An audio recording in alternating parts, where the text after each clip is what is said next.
Okay, I think we have a good number of attendees now. Kia orana, maloa elele, ula vinaka whakaalofaratu. Good morning, good afternoon, and good evening. It's my pleasure to welcome you all to this webinar on the role of small island developing states, legislators, and decision makers on sustainable development and Agenda 2030, specifically on small island developing states, small jurisdictions, and biodiversity. My name is James Pinnell. I'm the Programmes Manager at the Commonwealth Parliamentary Association, primarily responsible for multilateral engagements, and I'll be your moderator for this online seminar. I'm also expertly supported by both Ms. Khalisa Iklef, the SIDS focal point at UNESCO, who'll be keeping an eye on the chat during this session and also assisting with the Q&A, and also Ms. Axel Latif, the Programmes Administrator at the CPA headquarters. My thanks on behalf of everybody to them both. You'll also be hearing from Mr. Nigel Crawhall, Chief of the Small Islands and Indigenous Knowledge section at UNESCO at the conclusion of the webinar. And I must also thank Nigel for his invaluable contributions to these webinars. Without his input and also Khalisa's, these webinars would not have been possible. I am conscious of time and the interest in getting started. We have some excellent speakers here with us. However, before I invite our first speaker to deliver their remarks, I just have a few housekeeping points. Firstly, if I could all ask you to fill out the poll, which should appear on your screens very shortly, and which shouldn't take more than a few seconds to complete, as there is only one question. This is for our own evaluation purposes, and it does help us to continue delivering successful and beneficial programs to all our stakeholders. So I'll just try and launch that poll for you now, so you have sufficient time to complete that. Secondly, you should all have been notified before entering the session, but just to remind everybody, this webinar is being recorded.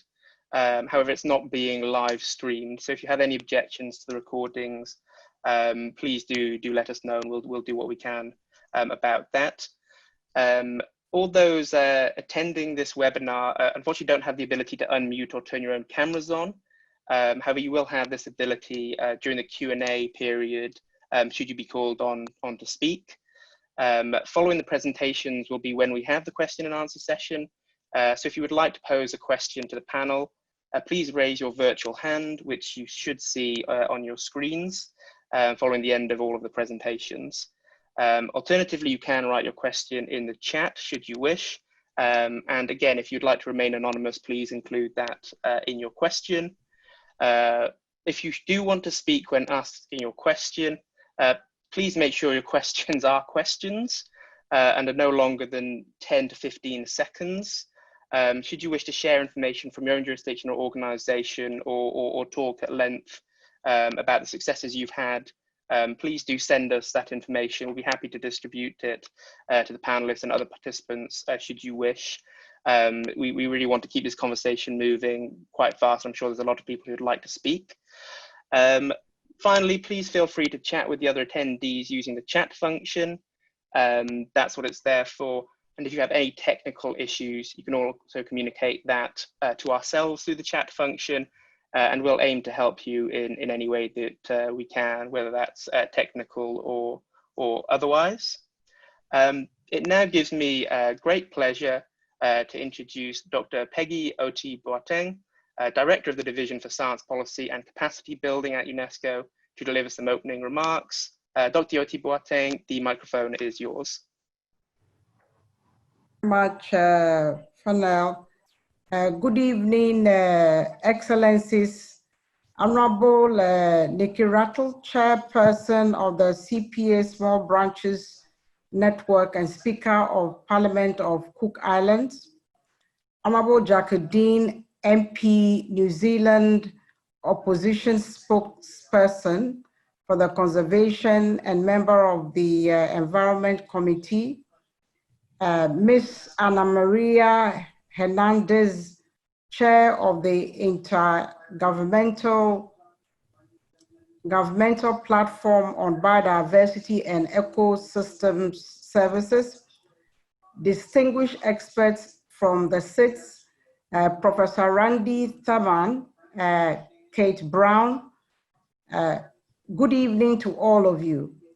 It is a great pleasure for us, particularly in UNESCO, under the auspices of Small Island and Indigenous Knowledge section of my Division of Science Policy and Capacity Building to welcome you all to this webinar.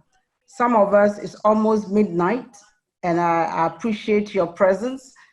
Some of us, we're just waking up all fresh, and I could see the sun shine from some of you, we want to welcome you to this webinar, and thank you for joining. And we want to particularly thank the Commonwealth Parliamentary Association for co-organizing this. Just to take you on to a short memory lane, as you are aware, UNESCO was established 75 years ago with a mandate to build peace in the minds of people through education, the sciences, culture, and information technology. And we in the science are very honored to be partnering with you, particularly during this time in our life when the planet is being challenged, when an environment is also being challenged. We're very happy we partner with you in particular to look at issues of how the massive impact on natural environment and our climate, particularly for SIDS countries. UNESCO is aiming to bring science to the service of sustainable development goals. And to achieve these sustainable development goals and agenda your own national agendas, UNESCO recognizes that science capacity is key to understanding how to find a balance between our human aspiration and our planetary boundaries.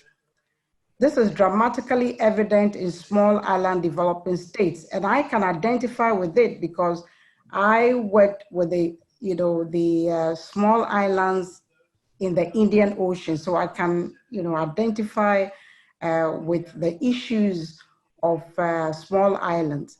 And we're particularly glad that the Commonwealth Parliamentary Association is proposing to have a series of capacity building with SIDS islands and the small jurisdiction parliamentarian. UNESCO recommends you for this relationship. And we also look forward to partnering with you, particularly in the area of biodiversity and sustainability, and more especially to see how the role of science and indigenous knowledge is crucial in conservation and biodiversity. Distinguished partners, excellencies, honorables, this capacity building is more urgent now than ever before, because next year the UN will start the International Decade of Ocean Science for Sustainable Development. So it is we are particularly privileged to start our webinar series in the Pacific, one of the physically large global regions with a wealth of knowledge about our oceans and sustainability of island lives, cultures, languages, and economies. UNESCO welcomes this opportunity to work with Commonwealth Parliamentary Association, with scientists and knowledge holders from SIDS, and especially with parliamentarians who are working to achieve the SDGs and a good quality of life for the citizens of their respective countries. SIDS are a house-wide priority for UNESCO. Since 2016, we at UNESCO, are pursuing the SIDS Action Plan, which seeks to harmonize our program of work with the Samoa Pathway, which is the UN-wide SIDS development strategy. Themes including education, culture, communication, climate change, biodiversity, ocean science, science, technology, and innovation capacity, and other capacity and development issues are all set in the SIDS Action Plan. And just to inform you this afternoon, we had a very good discussion planning for the next 8 years of UNESCO, how we can anchor SIDS as a priority for UNESCO, and also to pursue the SIDS action plan, which you and other islands have eloquently indicated. UNESCO section for small islands and developing states also holds the technical support unit of the Indigenous and local knowledge for the intergovernmental platform for biodiversity and ecosystem, with UNESCO being one of the 4 UN partners for IPBES. And thus, it was an obvious opportunity to bring together experts in biodiversity, those working on IPBES assessment, and those currently negotiating the post-2020. With all this information, and we look forward to working with you, and also in particular, and it was good to hear some of you, discuss, put together, to discuss the various areas that you are working in. And some of us were privileged to have listened to you, particularly all the distinguished delegates here on this webinar. We look forward to hearing the contributions you have, and it is my pleasure to say that I and my team at your disposal should there be any follow-up questions. I'd also like to take this opportunity to thank my team, Nigel and Kalisa, who have worked really hard to make sure that this webinar really becomes a reality. So thank you very much, and thank you for the opportunity. Many thanks, Dr. Oti Boateng, for your kind words and warm welcome. And it's very heartening to hear that UNESCO is so interested in continuing to partner with the CPA, and I'm certain that the feelings are mutual. We look forward to continuing working with UNESCO on biodiversity and also more widely the sustainability agenda. It now gives me great pleasure to invite the Speaker of the Parliament of the Cook Islands and the Chairperson of the CPA Small Branches Network, the Honourable Nikki Rattle, to deliver her own welcoming remarks. Madam Speaker, the microphone is yours. Thank you very much. Kia ora koto katoa, which is may you live long in the greetings of the Cook Islands. My name is Nikki Rattle, and I'm the Speaker of the Parliament of the Cook Islands, as previously mentioned, and also I've had the pleasure of being the chair of the Small Branches Network as of September last year. On behalf of the CPA, and in particular the CPA Small Branches Network, it gives me great pleasure to welcome you to this online webinar on small island developing states, small jurisdiction, and biodiversity.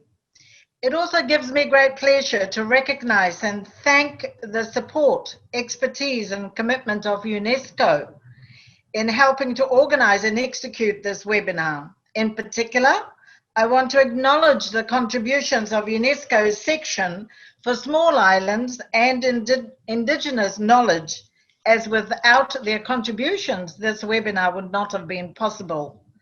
I note with great interest that the preamble of the Samoa Pathway provides small island development states remain a special case for sustainable development. We recognize the ownership and leadership of the SIDS in overcoming some of these challenges, but stress in the absence of international cooperation, success will remain difficult. The CPA would also like to recognize the vital importance of international cooperation, overcoming global challenges relating to sustainable development. We believe collaborations such as this webinar series represent a key opportunity to advance this cooperation. This is especially the case in the ongoing coronavirus pandemic that limits our capacity and ability to meet in person. If the ongoing pandemic has shown us anything positive, it is that we are more connected and able to interact across the world and across time zones that perhaps we never thought possible before. However, I do hope that this spirit of collaborations will last beyond the 90 minutes of the presentations and discussions that we will be having here and continues for many years to come as we pursue our shared goals. In recognition, the pioneering work undertaken by UNESCO in relation to the small island developing states and bringing the challenges they face to the top table internationally, I believe there are mutual interests, common objectives, and significant scope for partnership between the Commonwealth Parliamentary Association, Small Branches Network, and UNESCO. By way of background, the CPA Small Branches Network has existed for almost 40 years and comprises of more than 30 legislatures from jurisdictions of under 500,000 people.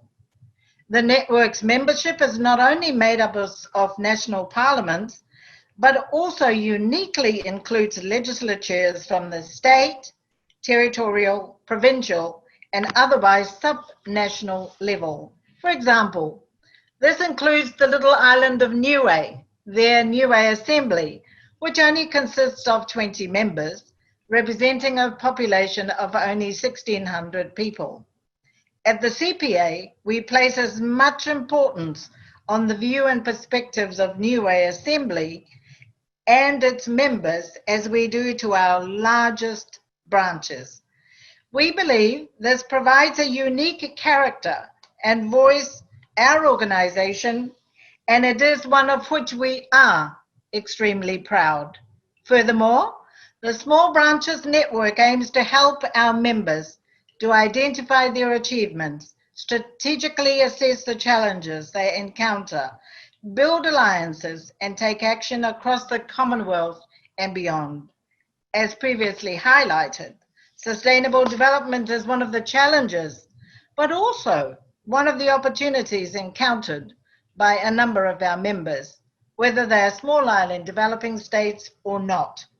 This was notably highlighted earlier this year during the CPA Small Branches workshop in Malta, where we discussed, amongst other things, education, energy independence, ocean management, climate change, and food security.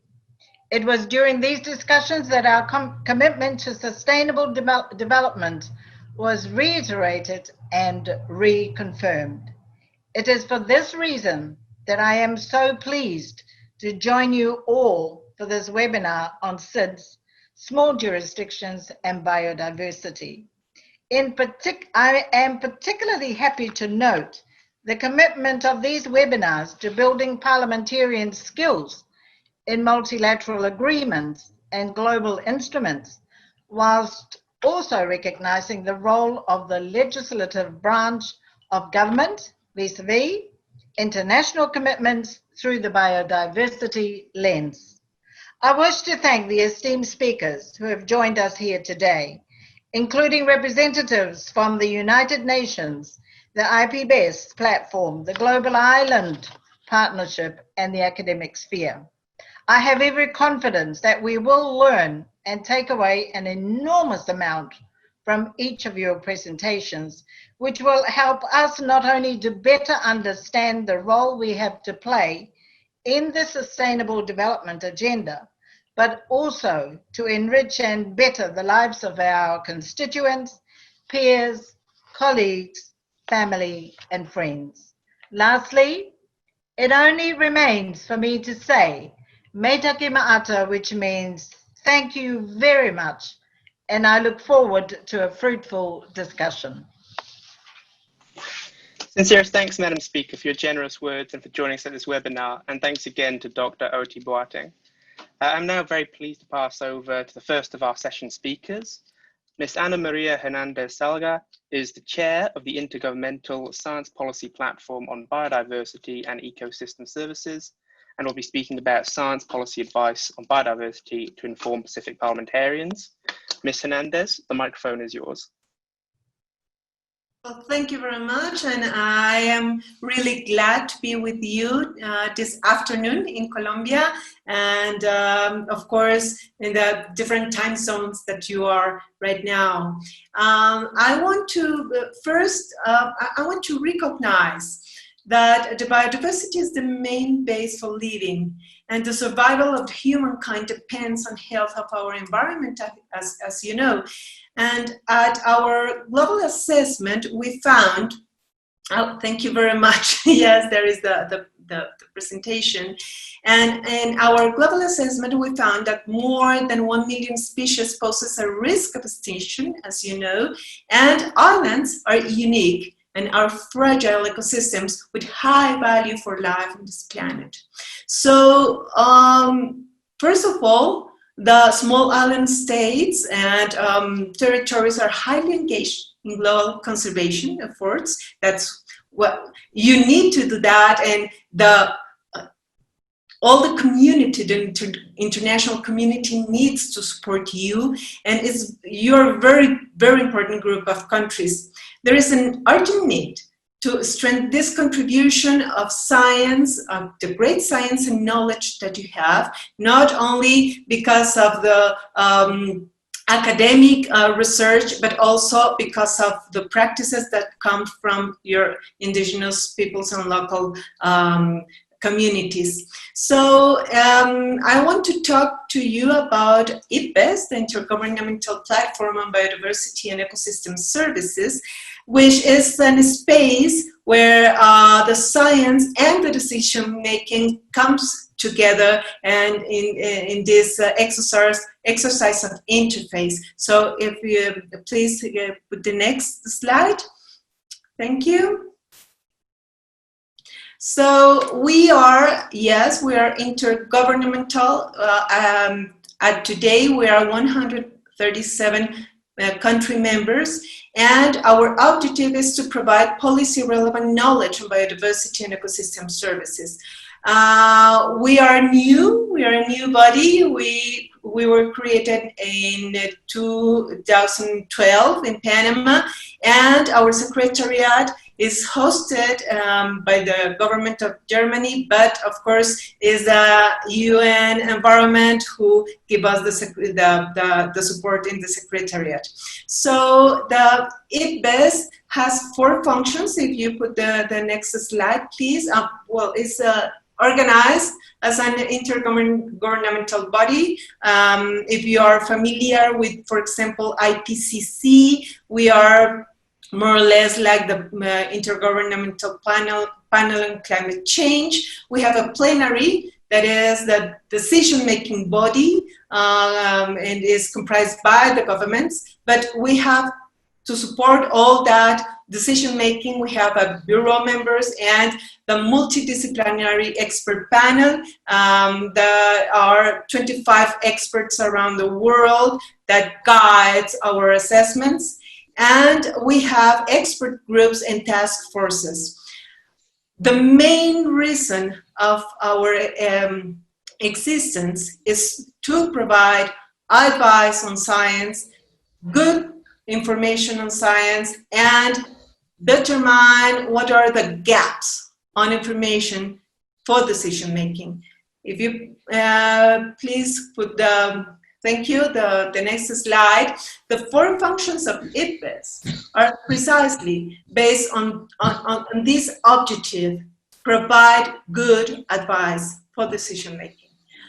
For that, we recollect all the existing information on biodiversity and ecosystem services or natural contributions to people. And with that, we identify knowledge needs and gaps.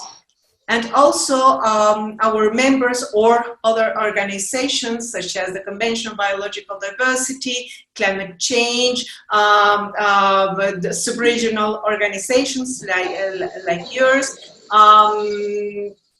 ask us to provide assessments. And we approved a program of work. And based on this program of work, we run assessments. And also we identify policy tools and methodologies, and create capacity building. This capacity building is not only for our country members, but for the experts that give us, that create our assessments. Next slide, please. So what we have achieved since 2014, that was our first assessment, our first deliverable was our global assessment, or international assessment on pollinators, pollination, and food security. And also we provide methodological assessment on scenarios and models. And through the time, we have provided also regional assessments. We have provided one for Asia and the Pacific. We have provided one from Africa, other from for the Americas, and other for Europe. And last year, we launched our global assessment that was very well known for everybody, because in that assessment we stated a very difficult picture of our biodiversity and the relation of the humankind with our biodiversity. We are not doing our work well, and from 8 million species that we studied, 1 million species is facing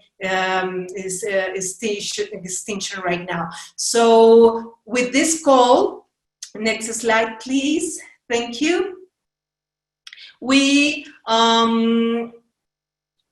determined that we have at global level, at the global scale, 5 main drivers of biodiversity loss. The first one is the land and sea use change. You know perfectly well how impacted, how big is the contamination, the pollution, and the problems that we have in our seas and in our lands.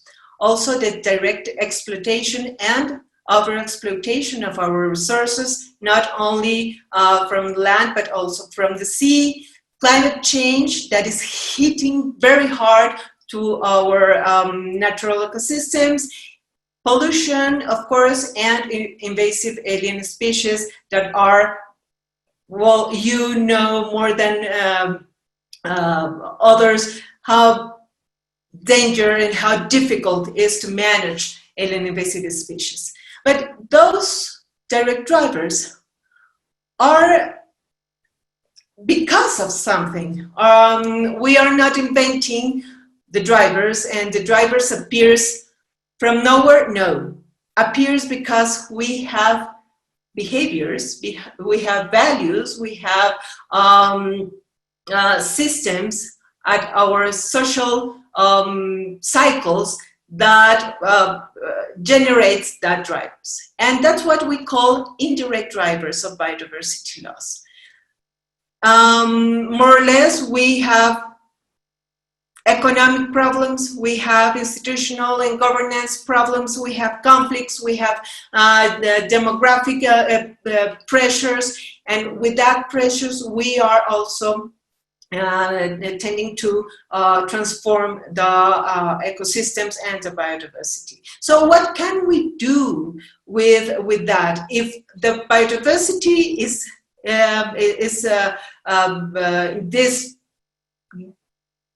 very important process of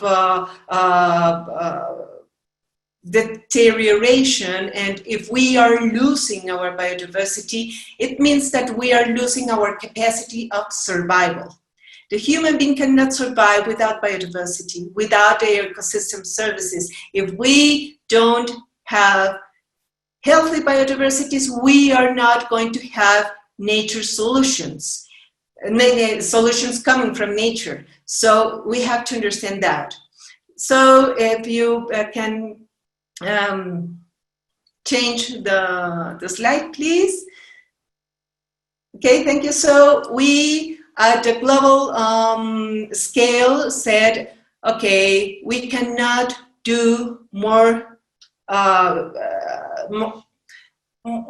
business as usual. Doing the same is not the way to do the things. So we have to change our minds, we have to change our behaviors, we have to change our way in which we relate with nature and in which we relate as society. So we proposed something called transformative changes. These transformative changes are based in 5 main interventions that you can see them here. The incentives and capacity building, cross-sectoral cooperation for us is very important. We have to get outside of the box. We have to learn to talk with the people that does not talk about environment, with the people that is dealing with other sectors of the economy that are thinking that environment is not important. We have to learn to work with them together, because everybody is in this planet, so everybody has to work together. We have to take precautionary actions, and based on this,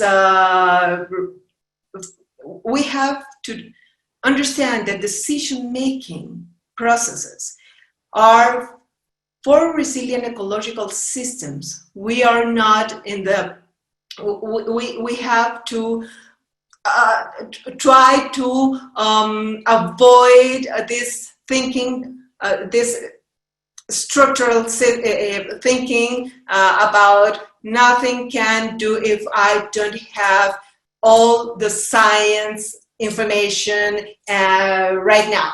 No, we have to learn to take decisions based on evidence, yes, but for resilience and taking into consideration some that nothing that we cannot have the truth always and all the time. And finally, and this is very important for you, we have to strengthen environmental law and its implementation. For example, in my country, in Colombia, we have a lot of legislation, environmental legislation.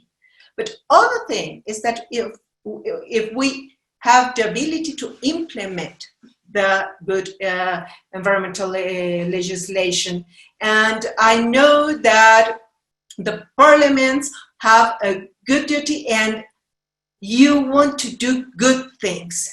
But to do good things, first, please have these capacity building processes. I encourage you to do that. Second, listen to the science. And third, go forward through the implementation of the environmental law. The next, please. These 5 interventions that are going to help us to pull up this curve of biodiversity loss are based on 8 leverage points. That are the cooperation efforts that we have to do. So what are we expecting to have? First, a vision of good life.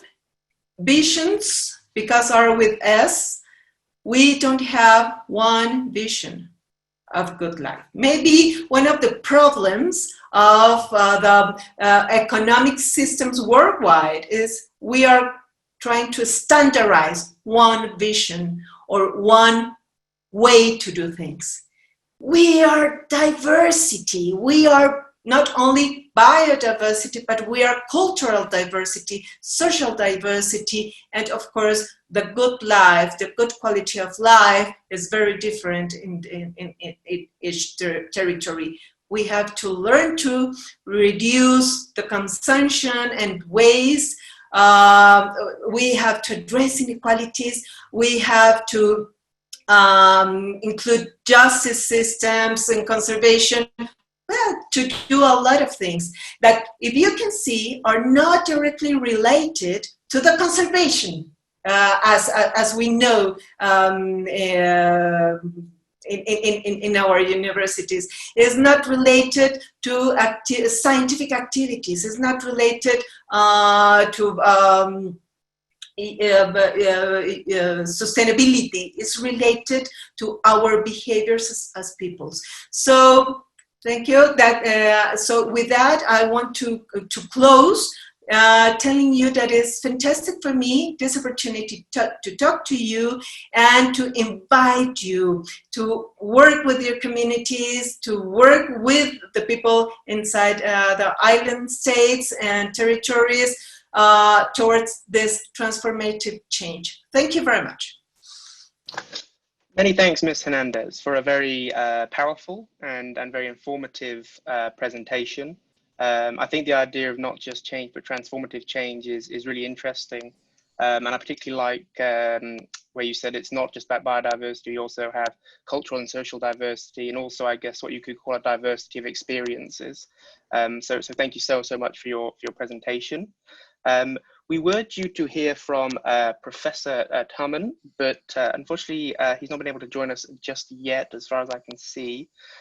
So we'll now hand over to Honourable Maureen Pugh, who is a member of the New Zealand Parliament and who has a strong history of engagement in conservation and is a member of the New Zealand Parliament's Economic Development, Science and Innovation Committee, and is an opposition spokesperson for regional development, who will provide a legislator's perspective on biodiversity and conservation in national development agendas. Many thanks for taking time out of what I know is a very busy schedule in Wellington at such short notice, Honourable Pugh. I know you have an election coming up and sittings are coming thick and fast. So we're truly appreciative, and the microphone is yours. Thank you very much. And it's a wonderful opportunity for New Zealand to have a voice in this forum. So I'm very grateful. I am standing in for the Honourable Jackie Dean, who is our spokesperson for conservation, but she asked me, because I have a particular interest in the conservation estate here in New Zealand, and that is because I live in a small part of New Zealand, the South Island, on the west coast, and the west coast is made up of about 85% of conservation land. So it's very important to the community there that we have a very good understanding and working relationship with the legislators and government of the day, so that there is a symbiotic relationship that we must engage in order to sustain the communities that live there, while at the same time protecting and enhancing the biodiversity and the conservation estate. So just as a bit of background, in New Zealand we have quite a lot of conservation land that is dedicated into national parks, and we call that a lot of that Schedule 4. So about 8.8 million hectares of conservation land, and of those 3.7 million are Schedule 4, which has a convention in this country that we do not mine Schedule 4 land, but there are some minor exceptions to that. So for instance, we have hydro electricity generation that uses some of those rivers. And so this is what I mean by a symbiotic relationship, that we actually need to work with the conservation estate for the benefit of our communities. In the area that I live in, we are very blessed with lots of water. The area that I particularly live in, we get close to 5 meters of rain a year. So hydroelectricity is something that is, very easy for us to achieve. But we also struggle with the different political parties and their various views around the access to those conservation estates. And this is where the tensions between communities lay. And I think that is something that we still have work to do here in New Zealand about getting bipartisan agreement about the types of issues that we will jointly agree on, and those things that we will protect. What is quite interesting for us too is that when the conservation estates were set up back in the late 1980s, there were parcels of land that were not assessed as being of high conservation value at the time. Some of them had plantation forests on them, for instance. and they were exotic forests. So there's about 5 million hectares of land that is designated as stewardship land. It was placed into this holding pattern, if you like, and the intention was that over the years that would be assessed, and if it was high value conservation land, it would be put into the national parks, and the other land would be assessed for other uses and possibly even returned to communities or sold or used for, we have treaty settlements with our Indigenous Maori people here, so it would be used for those sorts of things. But unfortunately, over the decades, there has been no government that has actually done that assessment of that land. So it still sits in stewardship designation, which makes it very difficult to plan. And for the benefit of the people and their ability to generate an income, it's something that is of significant importance so that we get some surety going forward. And in terms of that biodiversity agenda, and I'll use an example from back in the 1990s, where New Zealand had a very productive native logging industry, and it was looked to by the rest of the world as a model. And we were very proud of that because it was happening in my backyard, and so I got to see it firsthand. So even though this was stewardship land managed under the Conservation Act, it was sustainable forestry. So what we would do is identify trees that were at the end of their life. So these are high value native trees, and they would be selected in partnership with the Department of Conservation, and those trees would be felled using helicopters, so there was minimal damage to the forest. When the canopy was opened up, of course the light came in. Around the stump of the tree were planted 5 or 6 seedlings, so that as the trunk decomposed, it fed the seedlings. The light came in, the trees grew back, and part of the arrangement was that the forestry people then had to do all of the predator control in that forest as well. So it was a win-win for biodiversity, for community development, for employment, and for income. So that model worked really well until a change of government saw that system stopped, and with that the decimation of small communities where it was happening. And so this is the tension that I talked about with the various political parties, where we do not have consistent approach to the conservation estate, and why it is so important that our stewardship land is assessed, and it gives surety to people who want to invest. It gives surety to communities that they're not going to be decimated, and that their communities are not going to fall apart, and with that all of the other social issues that come with that.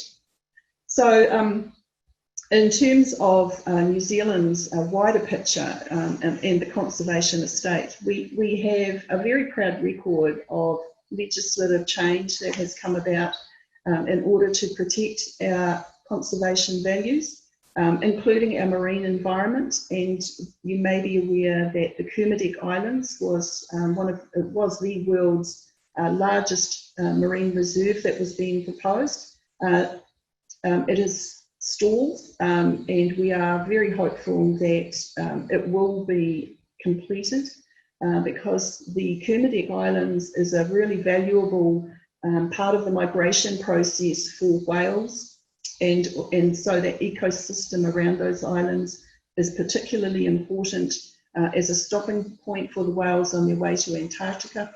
So we have land and ocean sanctuaries. We've increased our coastal marine sanctuaries over the years, and that has seen a drastic improvement in the fish stock.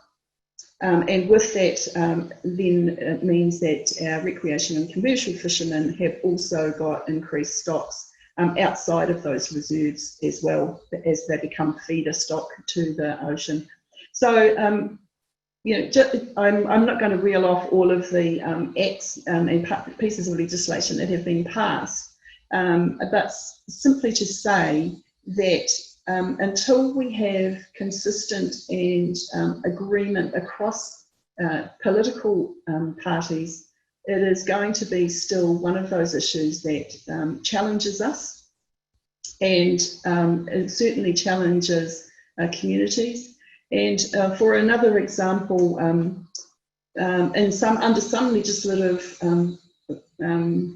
parliamentary systems, we have some parties that will approve access to stewardship land, which means that the mining can happen on those lands.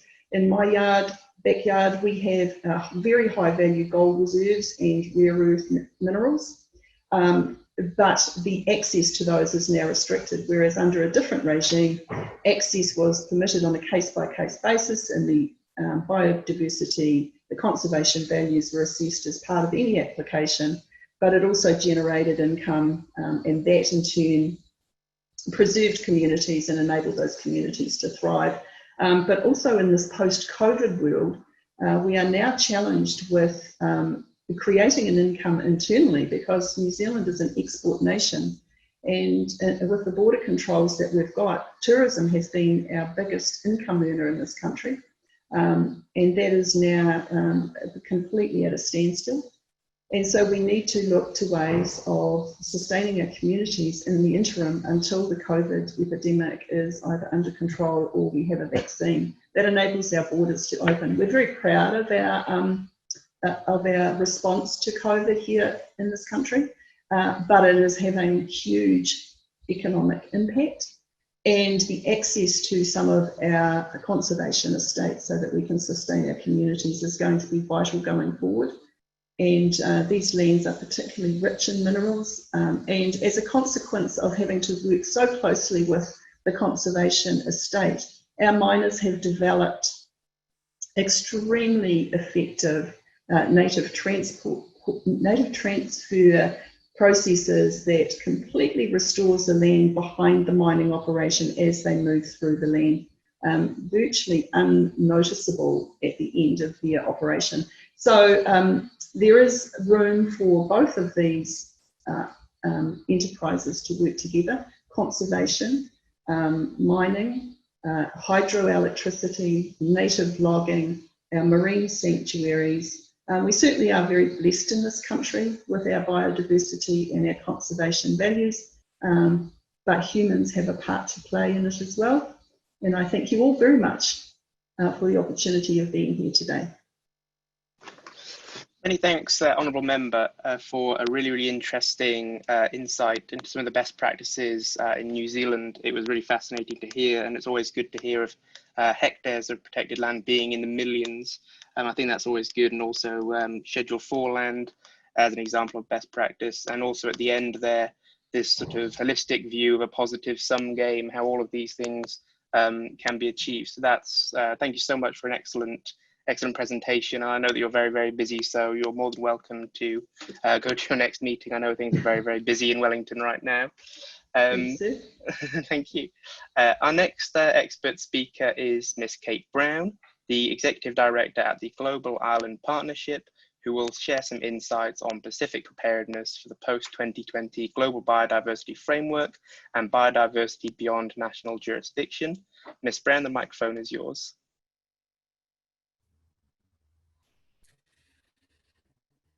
Great, thank you. I'm actually not going so much into the biodiversity beyond national jurisdiction, which is a whole process unto itself. But I think I'll work with Nigel and the team to engage the Office of the Pacific Ocean Commissioner based at the Pacific Island Forum Secretariat, where there's a whole ongoing regional and national process to input into the biodiversity beyond national jurisdiction process. But I am going to focus kind of looking both historically, I just realized my video was off, looking both historically at where the Pacific has been and where it could go to, and then thinking about what that looks like into the post-2020 process. So kia ora to everyone. I'm actually based in New Zealand, so you're having two New Zealand-based speakers, but I've just spent quite a long time living in the US. But before that, I used to work on the Convention on Biodiversity at SPREP in the Pacific. So I have a lot of experience in this subject, and I really would like to thank both UNESCO and the Commonwealth for this engagement, both really important partners in terms of different sets of expertise. I think the first thing, and I could actually share my screen if possible, if that's okay. Hang on. I just need to put this on. Play and I can share screen. Okay, no, I don't have screen sharing. All right, so I'm not going to share my screen, but I'm going to talk through some things. Firstly, it's to remind everyone and inform people that islands, and in particular the Pacific, have had a huge role in the Convention on Biodiversity, which is a little bit what we're talking about now. And I think as we move forward, it's really important to kind of think about what our strategy is to continue that role and continue to do things that actually benefit Pacific people. So I think firstly, for at least 5 years, Pacific Island delegates to the CBD COP, starting early in the 2000s, advocated for a specific recognition that island biodiversity was particularly important and needed to be treated differently than other issues within the convention. And so they advocated for an islands program of work, with the points being that islands people rely on biodiversity, island biodiversity is globally significant, islands are most vulnerable, and you see in terms of the statistics of where most species extinctions are happening, they're happening in islands. Islands are different from continents. They're more self-contained. They're amazing at mainstreaming, and we'll see a little bits of examples of that. And then also islands provide opportunities to take action and do things, and that for islands, cooperation is essential because it kind of helps with the issues around capacity gaps. And so a lot of, in this international sphere, we see there's a lot of capacity issues. Cooperation between islands in regions and between regions really helps to helps with that problem. So the advocacy for the program of work on island biodiversity, which was developed through about 2004 to 2006, the specific program of work, it actually dealt with island biodiversity in an integrated way, applied to all islands regardless of political status.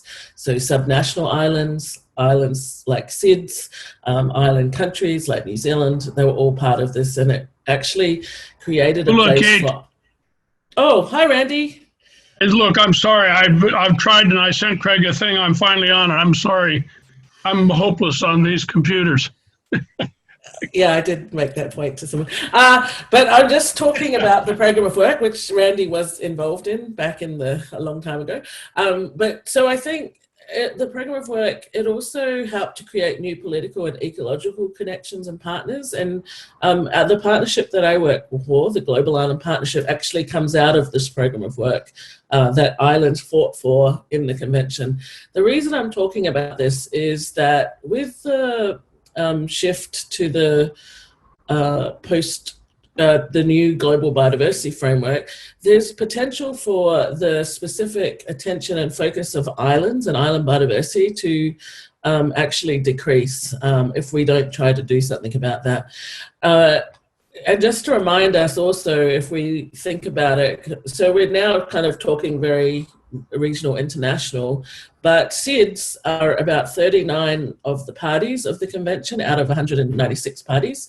And together with island countries, islands are about 53 parties to the convention. So you've got kind of, along with that, countries with islands, which is another 82. So there's about 135 parties in the convention actually have islands in them, which I think is most significant and important.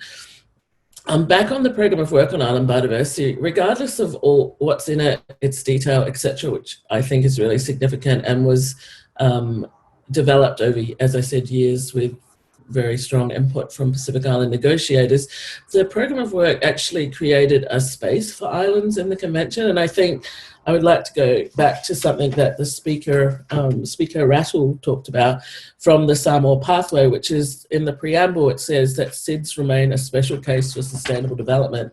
Well, the program of work in the convention is really identifying that islands need specific attention, and both in sense of what they need, but also in the sense of what they can do. And there's some really specific examples of that. I think one of the important things, if we think about that program of work, is it's helped with resource flow to islands in terms of actually dealing with conservation priorities, but it also mobilized a lot of regional and national political commitments. Really, before this program of work, there was a disconnection between political leadership and conservation. And this program of work has really helped to bridge that. And you see kind of a much more recognition of this broader conservation space in what people are talking about and doing. So things like the Micronesia Challenge across Micronesia, which was a political commitment, and which is reaching its 15-year anniversary this year, was focused on, was launched in 2006, and it's basically effectively conserving 30% of nearshore and 20% of terrestrial resources across Micronesia. So that's across from the Northern Marianas to Marshall Islands, Palau, Guam, and the Federated States of Micronesia. And I think why that's really significant is it kind of changed the conversation that the Pacific was having, particularly with donors, in terms of where the solutions are coming from. But it also inspired all these other political commitments around the world. And I think the genealogy space is really important for this. So you also have in the Caribbean another big multi-country political commitment that was generated from Micronesia. And then significantly, also in the Pacific, but in the US part of the Pacific, in Hawaii, they created something later than both the Micronesia Challenge and the Caribbean Challenge and all these other initiatives called the Aloha Plus Challenge, which they learnt from all of these other things that had happened. And I think this is kind of key to where we see the priorities moving. But all of this really identifies that the implementation is key. So all of this development of international and regional policy is important, but the real need is to see things change in islands, in the water, on land. So that's kind of where we see all of these things. And I think the Aloha Plus Challenge, I really encourage people to look at it. It recognizes and kind of builds on the idea that mainstreaming of conservation is critically important. And we hear it from a few of the speakers that have gone before, these kind of how you make decisions between different objectives that you have in country, and kind of what you base that on. We see that really playing out. The Aloha Plus Challenge is actually the first regional, national island level approach to looking at this mainstreaming issue from multiple sectors. So it's a commitment made by the governor and all the Senate and others, the legislature in Hawaii, as well as the mayors and all elected representatives, to this set of goals for Hawaii, trying to put Hawaii on a path to better sustainability. A lot of it was driven by the conservation community, but it's not a conservation commitment, and I think that's really significant. One of the things as we move forward, as we think about the Pacific, we're going to have to deal with the trade-offs and these issues of mainstreaming as we move forward. And I think what is interesting about the Aloha Plus Challenge is it's created a accountability framework or a set of measures that are on the governor's webpage. So the governor owns this information, but it kind of can tell you how they're doing on clean energy, on waste reduction, on natural resource management, with specific goals and a whole range of other information. So that's called the Aloha Plus Challenge dashboard. I really encourage you to look at it. Based on that, we've actually now got another initiative which is working with another 8 countries, including some Pacific ones, to try and do more of these kind of mainstreaming sustainability initiatives at island level.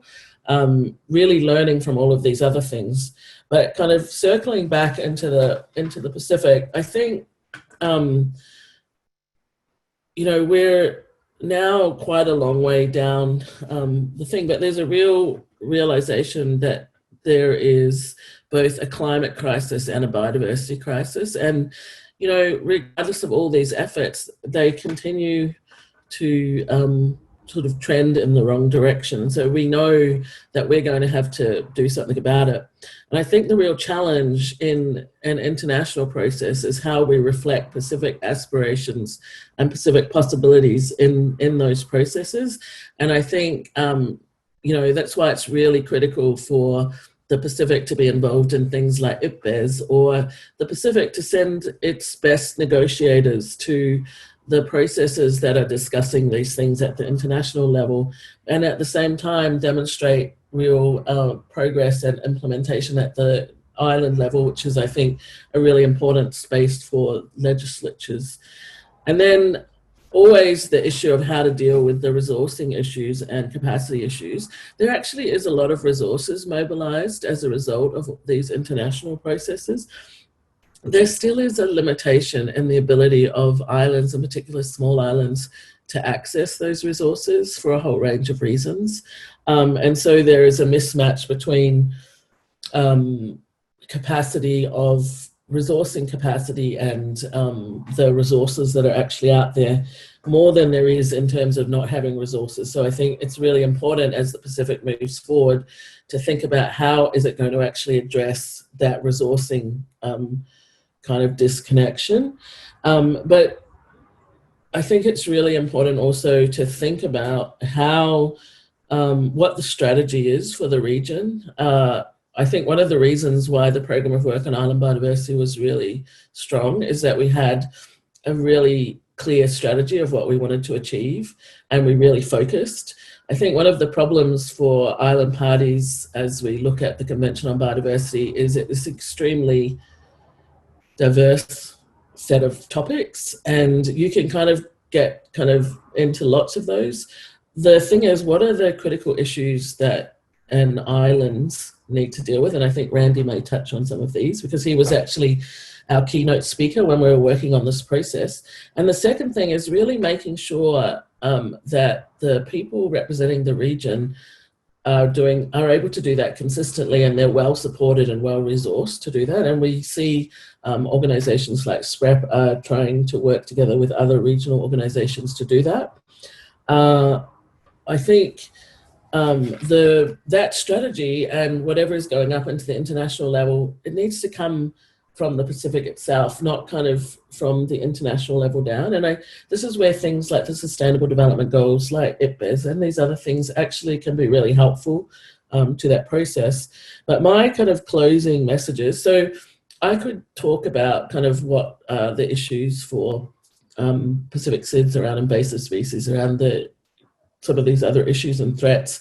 And also that we have kind of just a kind of a broad range of things going on. But I think that the important things that we need to think about is that Pacific SIDS need to be involved in the conversation, as I said, strategically, the key issues where they will most make a difference. There needs to be some focus on the connection between not just advocating for more resources, that isn't actually always that helpful. It's the connection between the resources to actually implementation that is the gap. How do we support that better? How do we make sure that resources are getting out there? And there are some good examples where that has been to some extent overcome. For example, in the Pacific, like places like in Micronesia with the Micronesia Conservation Trust, which has really developed its capacity to access international resources and deliver it to local communities. And that's really important in our region. The linkages to the Sustainable Development Goals are really important. There is another process related to that. And so we have to kind of think how these things are integrated together, what opportunities islands have in terms of mainstreaming. And I think kind of in our partnership, we always believe that islands can do things, can demonstrate progress, can show models that are working, because they're really having to do that. And so it's kind of absolutely critical. And then we really need to go back and think about why we did all of this stuff back in 2004 to 2006. So this was like 2 to 5 years of my life that I worked on. It's not that I'm just advocating for that, but the point is it connected a Pacific voice and an island voice to the internet, to what it needed at the international level. And also this idea of increasing ambition and what the possibilities and delivery mechanisms for that might be. And so we're right at an opportunity to actually make sure that that island voice is still in the convention. And I think this is really important. I was just on another call kind of more broadly on SIDS themselves. There's a UN mechanism to coordinate SIDS work. And in that, I was quite concerned because there was some recognition that the special case for SIDS was being kind of lost at the international level. This was only about 2 months ago. Things like COVID-19 and all these other issues that are coming. So it's up to us to continue to make sure that the voices of SIDS and the voices of islands are adequately and properly represented in these international things, and that national implementation is happening. Anyway, that's it. Many thanks, Ms. Brown. That was outstanding and very, very comprehensive discussion. Particularly interesting to hear about this idea of the disconnect between the political leadership and the mainstreaming of conservation. And we'll certainly look at the Aloha Plus challenge as a means to sort of address that. And also very interesting to hear about the implementation gap and the need for resources. So thank you so much again. Our next and final speaker is Professor Randolph Harmon, Emeritus Professor of Pacific Islands Biogeography at the University of the South Pacific in Suva, who I believe will speak a little bit on Pacific knowledge and IPBES assessments. Professor Bulavinaka, the microphone is yours.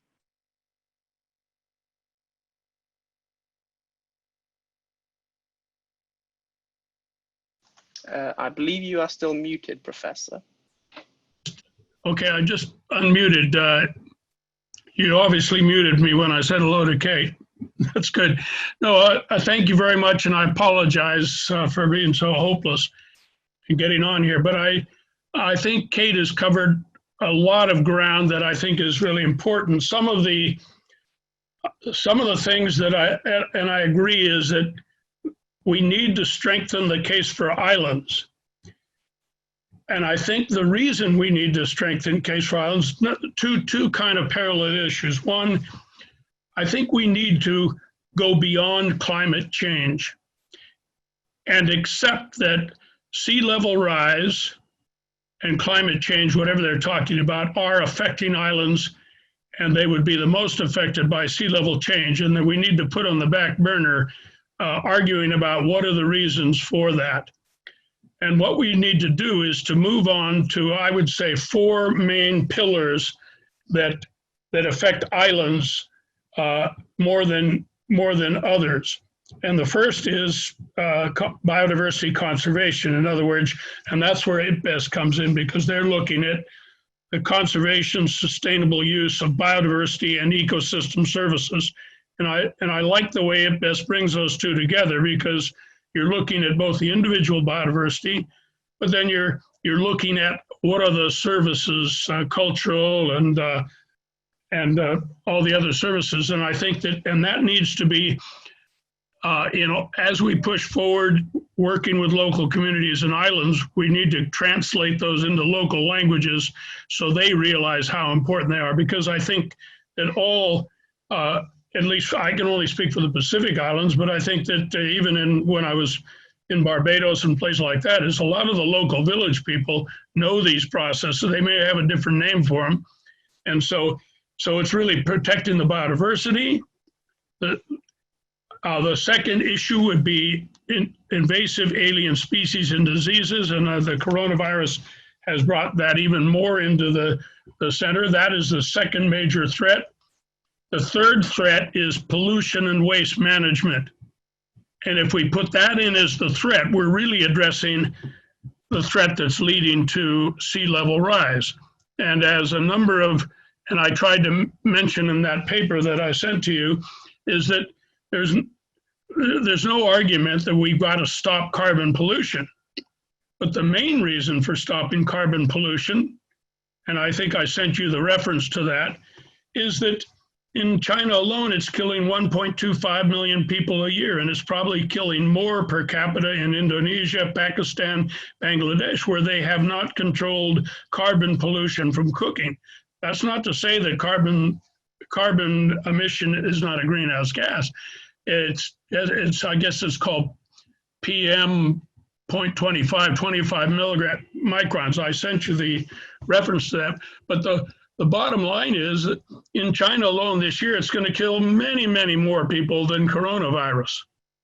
And in all these other places. That doesn't mean we don't address coronavirus and major pests and diseases to our crops, which in many cases, Kate spent time in Samoa when they had the taro leaf blight, and it wiped out their major staple food crop, their major export crop, their major leafy green vegetable crop, and although it cost them multiple $1 million in trade, it probably cost them a lot more in health. What I'm really getting at, and I'm sorry for doing this, so you've got biodiversity, a loss of biodiversity is the major issue. The second issue would be invasive alien species and diseases, and you group them all together because they can wipe out your crops, they can wipe out everything. You probably heard about the swine flu in China, and now in Papua New Guinea, they've got the African swine flu, which wiped out 2/3 of all the pigs in China a few years ago. So it isn't just humans. And if you look at the importance of pigs in the Pacific and in China, is if you get the African swine flu, it's a major thing. So I think that we really need to put some faces and names. It's okay to say IAS, but to kind of look at that they affect crops, they affect people, they affect our animals. And then I said pollution and waste management. Because really, if we're carbon polluting, then we're not managing that waste right.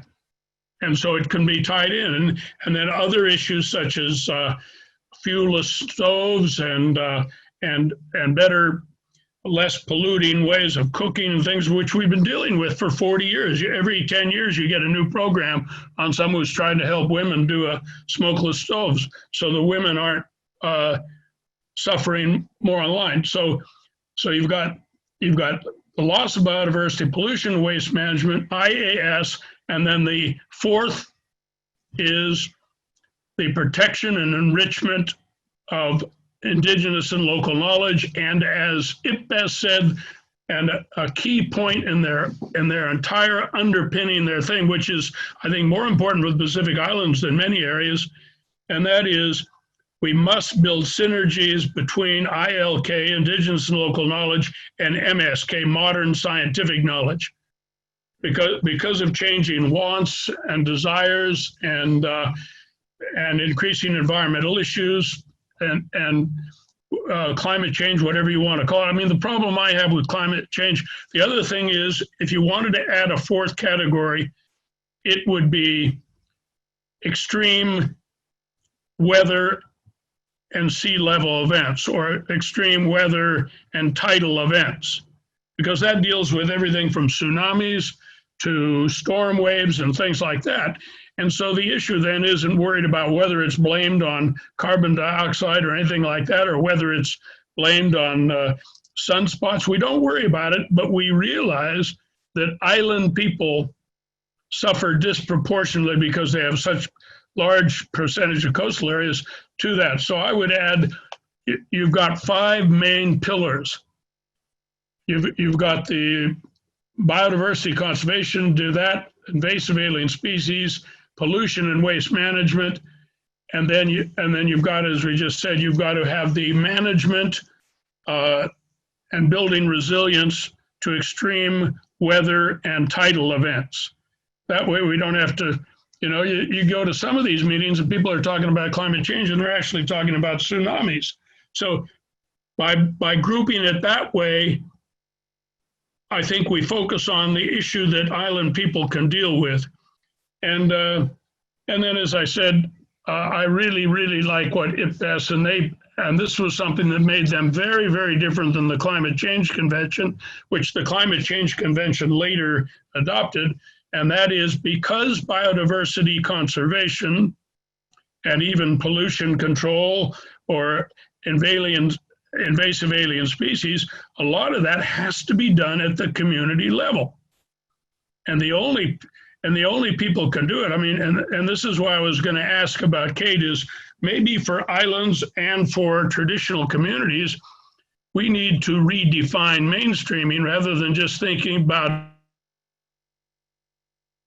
getting it into the main government system, is to filter down into the government system to the interface with local communities. I'm sure you've read about a lot of the problems with dealing with coronavirus in the United States is particularly affecting some of the indigenous Indian communities in Arizona and all of these. And we're having the same things with the communities in the Amazon. And it's basically, unfortunately, the two great examples are Trump and Bolsonaro, who are seem to be the people on the other end of the thing. But the first line of defense is really those. So again, just to summarize, number one, I agree with Kate, special islands. Islands are special because they tend to be disproportionately vulnerable because many of them are often isolated. Their proportionate dependence on sustainable use and conservation of biodiversity is greater than from larger countries, especially when you look at the impacts of coronavirus on many of these countries that fortunately do not have the virus yet. Well, they haven't had any ships or anything come in lately, so all of their, quote, what they began to think were staples like flour, sugar, and tea and things like that, they've been going without them. So they're kind of re-engaging their traditional self-sufficiency if they have protected that. So that's why protecting the ILK, if in fact they're going to have to implement, and I like to call it food, health, and energy security, because that is more from a Pacific standpoint, because food is important, but health, some plants are considered to be both medicines and foods. And as we know, many of the healthiest foods are supposed to have medical properties. And by putting together food, health, and energy security, you're acknowledging that people get their energy from food, and if they need enough energy in places in Africa where you have kwashiorkor, things like that, it's just because they don't have enough energy to satisfy their energy needs. And then it also incorporates fuel wood, because to cook food, you need fuel wood. And as some of you might have read, is in some of the worst cases of deforestation and around the world, the main driving thing is the daily search for fuel wood. And even in peri-urban Suva, a lot of people don't have enough money to buy kerosene, and they're using firewood. So I think I've thrown in a bunch of different things, but the whole thing that underlies us dealing with this issue is going back to the IPBES priority of building synergies between the best local indigenous knowledge, which we have to capture in many cases, and then getting scientists to see whether it's in, as you suggested before, whether it's in renewable energy. Well, firewood is renewable energy, so you're going to have an indigenous component, and then you're going to have a modern component on how you marry those two systems, whether it's navigation, whether it's healthcare, again, building synergies between traditional healthcare systems, protecting your medicinal plants, but being able to identify those medicines that are critically needed because they can't be done in the traditional herbal medical system. And I guess the final point I made, which was kind of a cross-cutting point, is that in terms of mainstreaming, it's a nice thing and everyone says it, but we need to say what are the mechanisms for mainstreaming. And I think in the Pacific we've had I think the Micronesian Challenge has been great, and Audrey Newman and all the people that are behind that, and Bill, sorry, I'm forgetting the late from Bill Rayner. Tragic when we lose Bill Rayner, we lose Bill Albersberg, people that have really, given much of their lives to this vision of really realizing that you've got to get down. In fact, it was Audrey Newman. There was the Brains in 1997 regional conference where she said we need to make links between all of these international organizations and funding agents and things.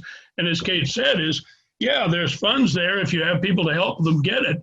The real question is how you channel those funds into productive activities which bring together and build synergies between the local knowledge of the community and avail them of access to modern scientific things, whether it's, crop drying machines or whatever, I can't think of. I mean, we could spend a lot of time fleshing out all the examples, but I think that's a real nice guideline. So I guess my biggest frustration with IPBES was one, as I was the only person from the Pacific there, apart from Australia and New Zealand, and at the time, New Zealand was much more saw themselves as a Pacific Island group, whereas the Aussies would kind of send someone from their Jakarta embassy or something. The other thing is I think that IPBES must put more effort into strengthening, say, like Pacific Island regional, Caribbean regional networks, because IPBES, I mean, you got guys from Kazakhstan and everything like that, and you get there, and a lot of the meetings were a waste of time. And so I don't know whether more effort of IPBES can scope down into sub-regional meetings. And so even, I mean, I was a major part and one of the lead authors and put in almost all of the Pacific Island content. And I apologize if there's not enough and it isn't good for the Asia Pacific assessment. But when I look and see if that's any use to the Pacific Islands, probably not. It's nice to have it, but we really need, and I think SPREP is even, and USP is probably partly guilty of this too, is they haven't spent enough time and developed the mechanisms to really engage local communities. And I think the one example that's nice in the Pacific is the locally managed marine areas network.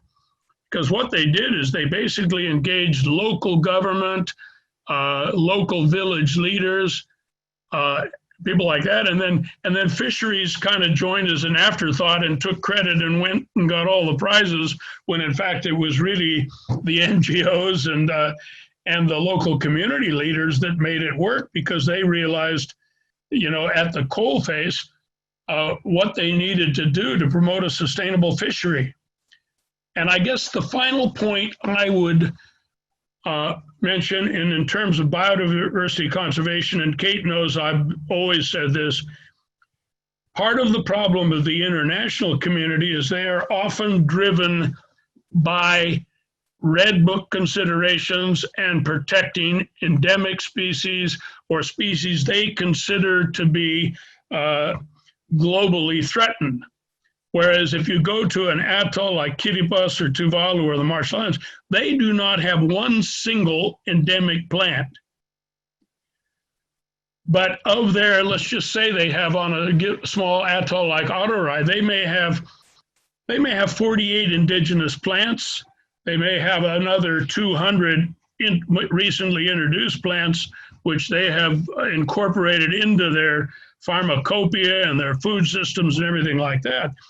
Now, in many cases, they don't have a single endemic, but half of all those plants are threatened.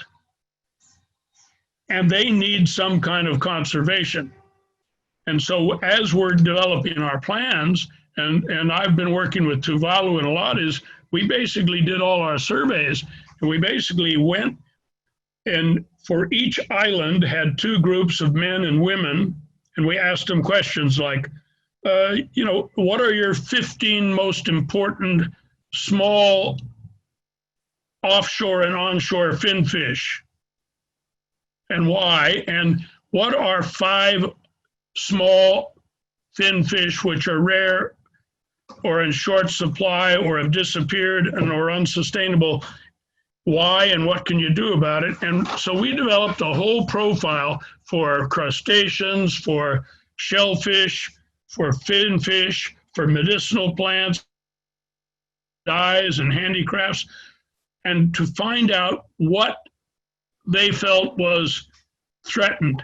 Then from there, they could start doing, and even in Tuvalu, national plans don't work. You've got to work with the local village councils on each of the individual islands, because sometimes now you're not even getting most. But again, I guess the last point, and I'll shut up, is that when we're doing these assessments about the loss of biodiversity, more effort needs to be put on culturally and ecological important diversity, which in many cases is not endemic and will never be on the red list.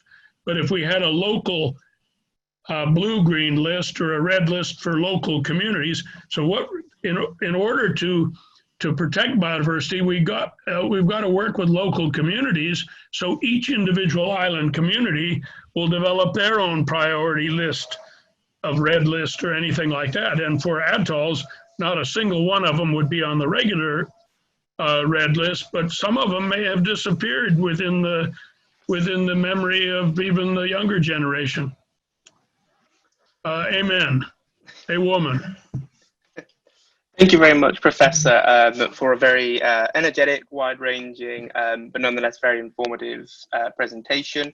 I think for myself, the particularly important point, or particularly interesting point rather, was this idea of the synergies between the indigenous local knowledge and the modern scientific knowledge. I think that's a really, really important point. I'm conscious of time again. And I realize that we're now slightly over the originally projected end of this webinar. Can I just make one more comment, which I think is important, and this is kind of you have 1 more minute, Professor. 1 minute. Okay, I'll do 30 seconds. No, I'm just saying that they made it very important not to call it traditional knowledge or things like that, and they said they wanted to call it indigenous and local knowledge, because that captured both indigenous people. But for example, say in Fiji, we've got an Indian cane belt with 30,000 cane farms. They've been here for 160 years. They are the only ones, and they're local knowledge. And so they pointed out that there are a lot of areas, say in the Caribbean, it isn't indigenous. And so they just said it is indigenous and local knowledge. And the reason being is the whole idea was this is the knowledge of the people that actually are there living in and with the biodiversity, and they must work in partnership with modern scientists and governments to protect it by marrying that. Sorry, but thanks. I think that that's part of the origin, and I think why they put it ILK and they kept it that way. Certainly, absolutely. Thank you for the additional intervention, Professor.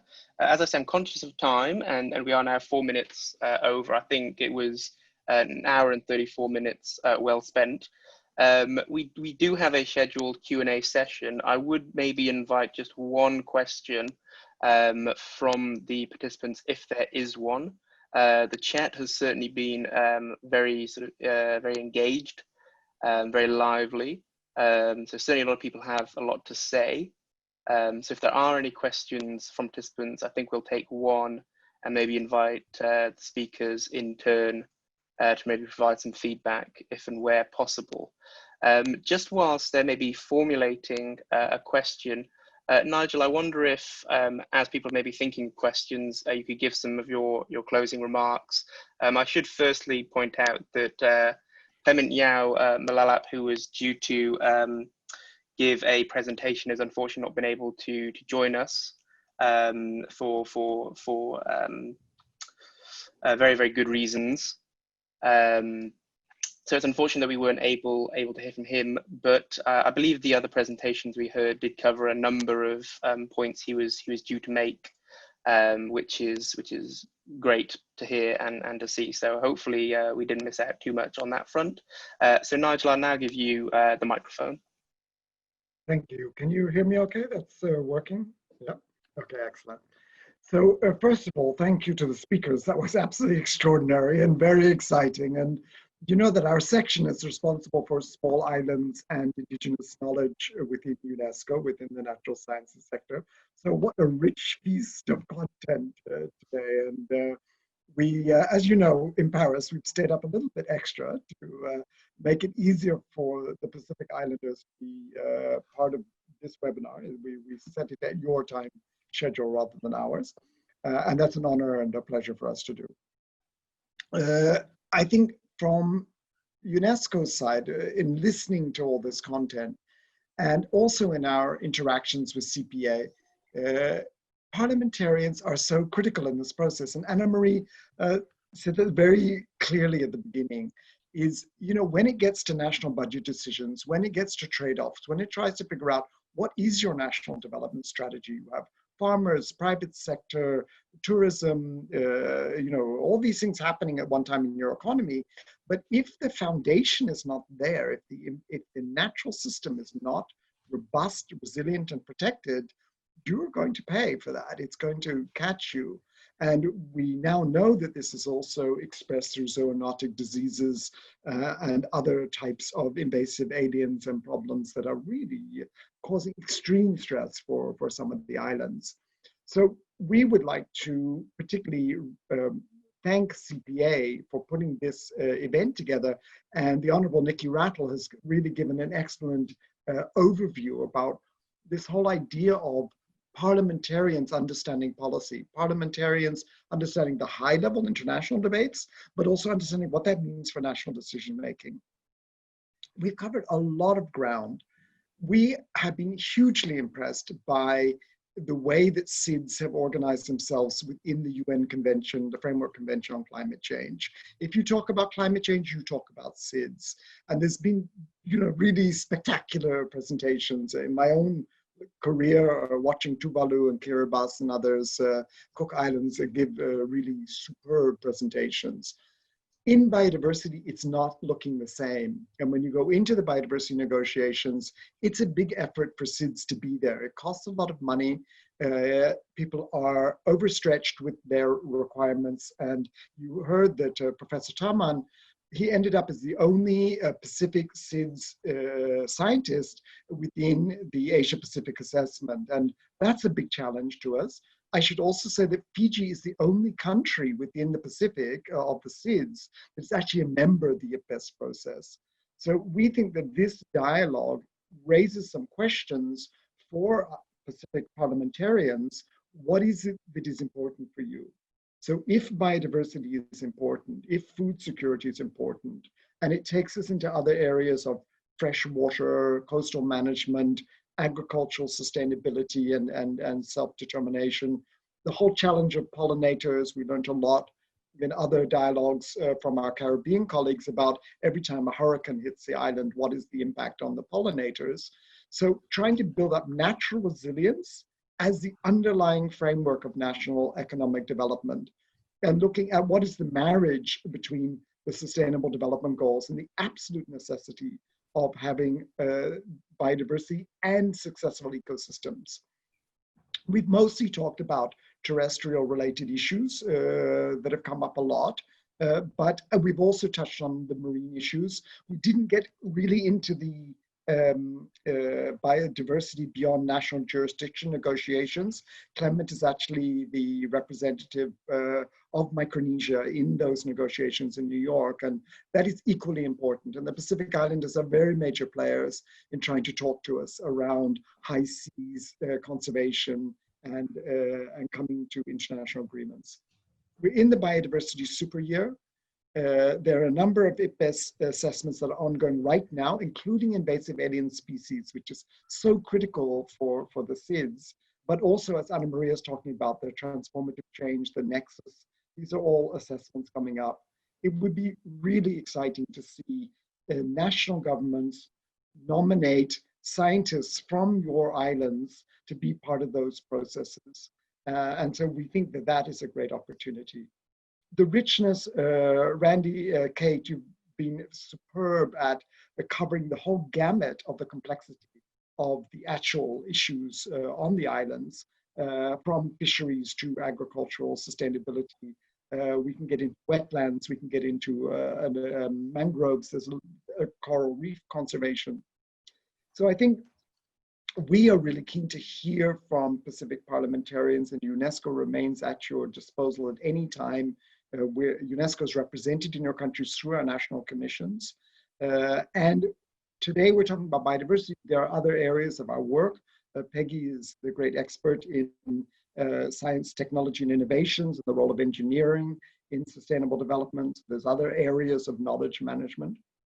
And I think for us, this is the first time we're doing this particular type of webinar. It's, for me, incredibly enriching, but also very dense. So I hope, as for you parliamentarians, it was we didn't completely overwhelm you with the information input. And we look forward to further dialogue with you. And our profound thanks to all of the speakers, to the parliamentarians who made yourselves available, and to our colleagues at CPA who've just been brilliant at getting this all together. And this is pretty cool to have Bogota, Paris, and Suba, and the Bay of Plenty all on the same call. So we are hopefully able to continue this conversation. So James, if I can hand back to you, and let's see how we move forward with this.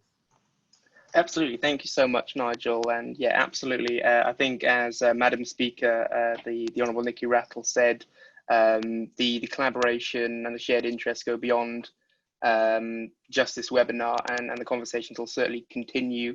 On that point, I note that the one question we do have is from Dr. Oti Boateng, who asks, what were the 3 key priorities CPA and UNESCO could like to jointly work on? Which is a very interesting question. I think it's one we can certainly take offline. I don't know if it's one we can necessarily answer right now. I'm all about radical efficiency, but I think to decide here and now might be pushing that a little bit far. If I could take the liberty, Madam Speaker, Honourable Nikki Rattle, I think from our point of view, specifically the small branches network, and thinking of 3 key priorities, I think so long as we keep at the forefront the idea of capacity building for parliamentarians, strengthening the institution of Parliament, and facilitating information sharing. So long as we keep those 3 things at the forefront, we're more than happy to discuss this a little bit further. But thank you for your question. I do just have one more poll that I'd like to put to the attendees. We asked you at the very beginning about your level of knowledge of the sort of the IPBES processes, including biodiversity in development agendas, capacity building, and that sort of thing. So I'll just run the second of the 2 polls now, and let's see if we get a little bit. Let's see if we've done our job. I realize our attendance has moved a little bit. I know that people had to drop out, and people have joined since. I'll keep it open for 10 more seconds, and then provided there's no further questions or any further comments from the speakers, I'm very, very conscious to our friends in Paris that it's now approaching 1 o'clock in the morning. I think it's usually our friends in the Pacific who are forced to work unsociable hours. So I think we're slowly repaying that debt, and I'll end the polling now. I think we can safely say we did our job. I think everybody's got a much more solid understanding of this area of work. So I think we can all pat ourselves on the back. And on that note, I think we can bring this to an end. Again, I'll just stress the conversation continues. Should anybody like to get in touch with each other, I know that many of us are already friends and colleagues, but I'd certainly encourage the attendees to get in touch with the CPA should they have any questions they weren't able to answer now, able to ask now. We can certainly pass these on and continue this discussion going, because I think it's a discussion that's worth continuing. And on that note, I think I'll bring proceedings to an end. I believe we do have some parliamentarians and parliamentary staff joining from Africa on this call. And I would just point out that on Thursday, we do have another one of these webinars, so I'd certainly encourage double attendance. We'll have a new tranche of speakers with fresh perspectives, so I definitely recommend attending that as well. So just remains for me to say thank you again, and goodbye, and good luck to everybody. Thank you. Thanks a lot. Thank you very much. Thank you. Thank you. Thank you very much. Bye-bye. And good night, everybody.